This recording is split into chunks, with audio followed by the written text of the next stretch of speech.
اهلا بيكم. النهارده ان شاء الله تبقى الحلقه الرابعه من شرح السي شارب كله. طبعا حضرتك لو ما اتفرجتش على الثلاث حلقات اللي فاتوا روح اتفرج عليهم وتعالى عشان حاجات كتيره تبقى مبنيه عليهم. لو اول مره تتفرج علينا يشرفني طبعا ان انت تعمل لايك واشتراك عشان يوصلك كل جديد. تمام، نبدا. اول حاجه نفتح البرنامج بتاعنا عشان نبدا الحلقه.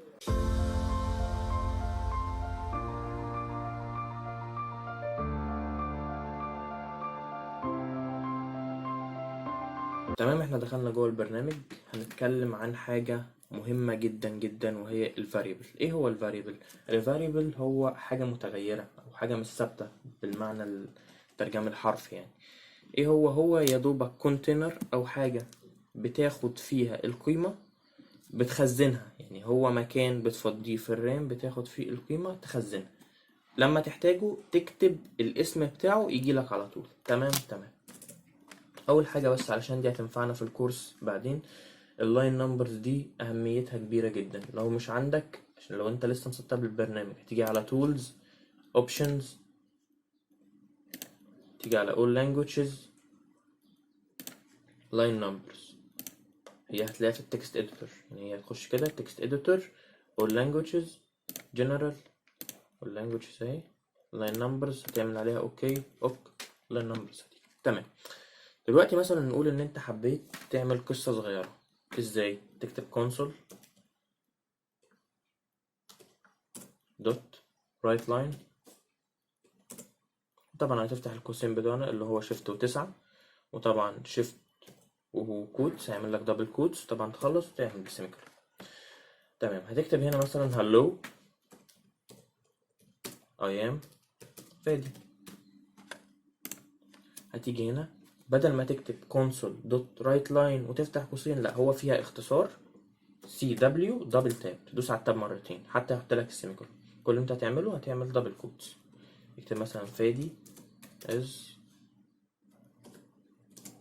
21.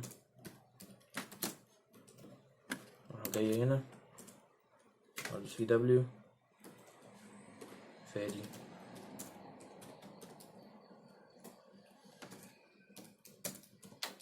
تمام.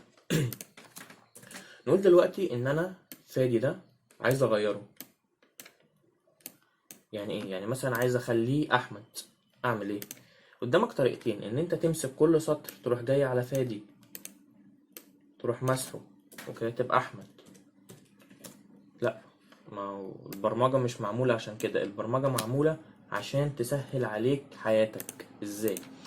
دلوقتي انت كل اللي انت هتعمله هتحط فادي ده في variable، او خليه حطه جوه كونتينر، ولما تناديه هيجيلك في كل مرة. يعني هناديه هنا هيجيب لك فادي، هتناديه هنا برضه هيجيب لك فادي، هتناديه هنا برضه هيجيب لك فادي.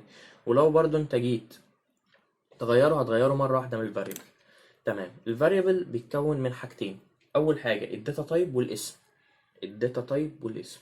الداتا تايب دي ان شاء الله هنشرحها بالتفصيل الممل المرة الجاية، بس انا كل اللي عايزك تعرفه دلوقتي ان الداتا تايب اللي بتقبل حروف هي حاجة اسمها string. هي string. تمام. ونديله اسم مثلا خليه ايه؟ خليه n. تمام. لا مش تمام. ليه مش تمام؟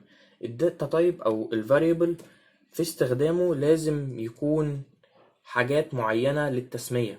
يعني ايه؟ ما ينفعش تسميه اي اسم. ازاي يعني؟ يعني ما ينفعش مثلا تسميه void ادام كلمة متاخدة، ما ينفعش، دي ايدنتيفاير. ما ينفعش تسميه ايه تاني؟ ما ينفعش تسميه اي حاجة تبدأ بحروف. يعني مثلا ما ينفعش تسميه 2G 2D 2B، مع انه انت ينفع تسميه حاجة واحدة. يعني ممكن تسميه X ويقبل، ممكن تسميه R ويقبل، لكن ما ينفعش ان انت تسميه حاجة متاخدة اصلا. ما ينفعش تسميه static، ما ينفعش تسميه class، ما ينفعش تسميه نيم سبيس. ويفضل ان انت تسميه حاجة ليها معنى. يعني مثلا ممكن تسميه ذا نيم عادي،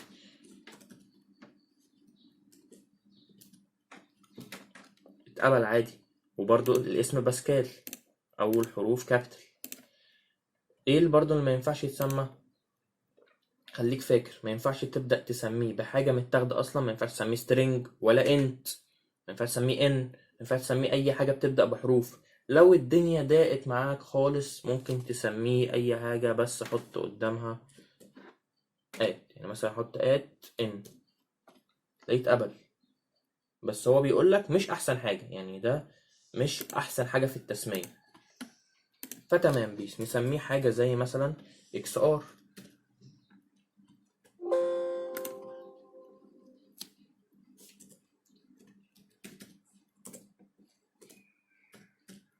اكس ار. تمام. انت دلوقتي عرفت variable، يعني انت عرفت variable، قلت للجهاز يحجز لك مسافة صغيرة في الرام اسمها اكس ار. ايه بقى الاكس ار ده؟ احنا لسه ما عرفناهوش الاكس ار ده ايه.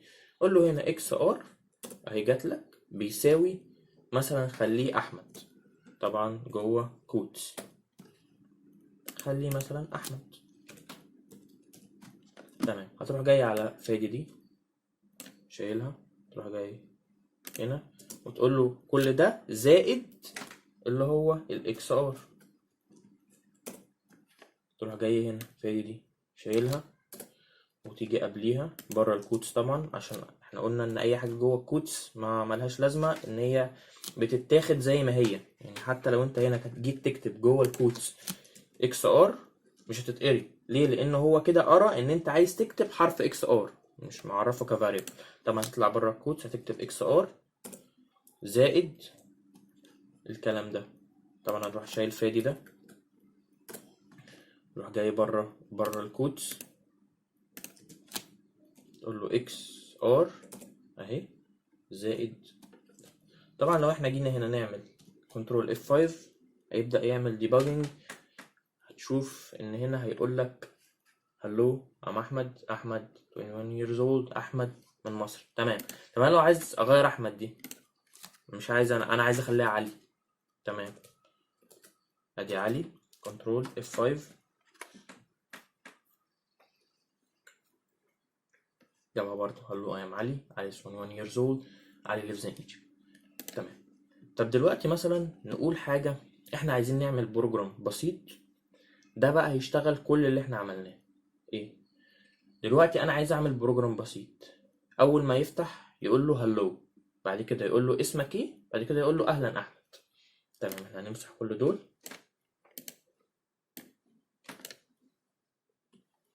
طبعا نوسع نفسينا. هنعمل اول حاجة، شوف انت يعني ايه طريقة التفكير اللي انت هتبدأ تفكر بيها، ايه طريقة التفكير اللي انت هتبدأ تحل بيها.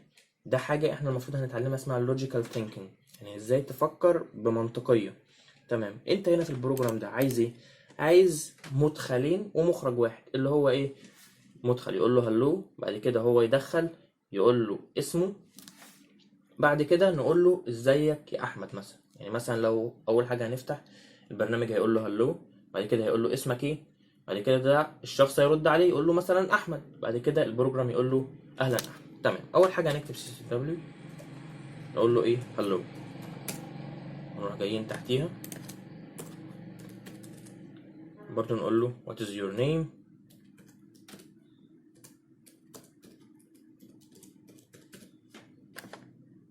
طبعا هنا هو هيدخل اسمه، فكونسول دوت ريد لاين. ريد لاين اللي هو بيقبل مدخلات. طبعا هنا دبل كوتس، وهنا انت في الريد لاين مش محتاج دبل كوتس لان انت مش هتكتب حاجه. تمام. بعد كده هنقول له الاسم طبعا.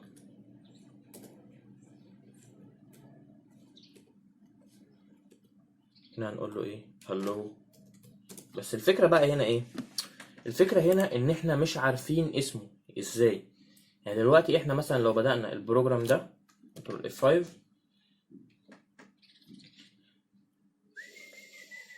هيقول له هلو واتس يور نيم، هتقول له مثلا فادي، هيقول لك هلو. لا انا عايزه يقول له هلو فادي. فايه الحل؟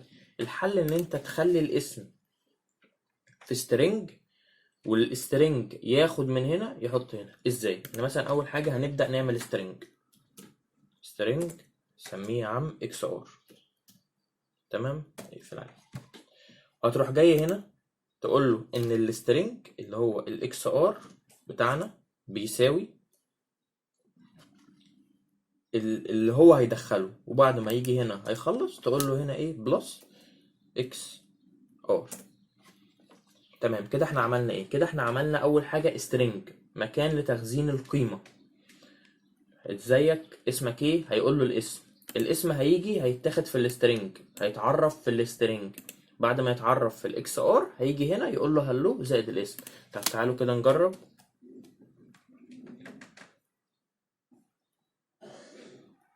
هلو واتس يور نيم، لو قلنا له مثلا فادي، دوسنا اوكي هيقول لك هلو فادي. طب بلاش فادي، لو قلنا مثلا كنترول اف 5 واتس يور نيم احمد، هيقول له هلو احمد. طب خلاص بلاش احمد، خليه محمود مثلا.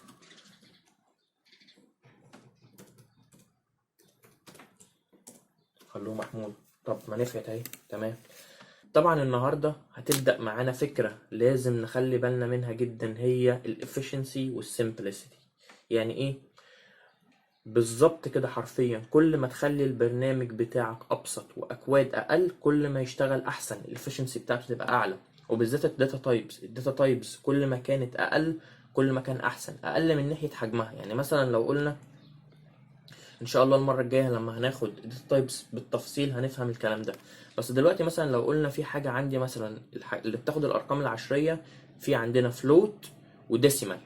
فلوت اقل، ديسيمال اعلى. فلوت بتاخد 4 بايت، ديسيمال بتاخد 16 بايت. فهل دلوقتي لو احنا مثلا حطينا فلوت هي لو حطينا ديسيمال؟ اكيد لا. اكيد ديسيمال هتاخد حجم اكبر وهتاخد صعوبة اكتر ان هي تبقى تتعمل، تاخد صعوبة اكتر ان هي تتنفذ، بتاخد صعوبة اكتر ان هي تترندر. بس ده طبعا كله المرة الجاية هنفهمه. طبعا شكرا ليكم لو فضلت لغاية دلوقتي، خليك معانا متابعنا علشان يوصلك كل جديد. ما تنساش اللايك الاشتراك. مع السلامة.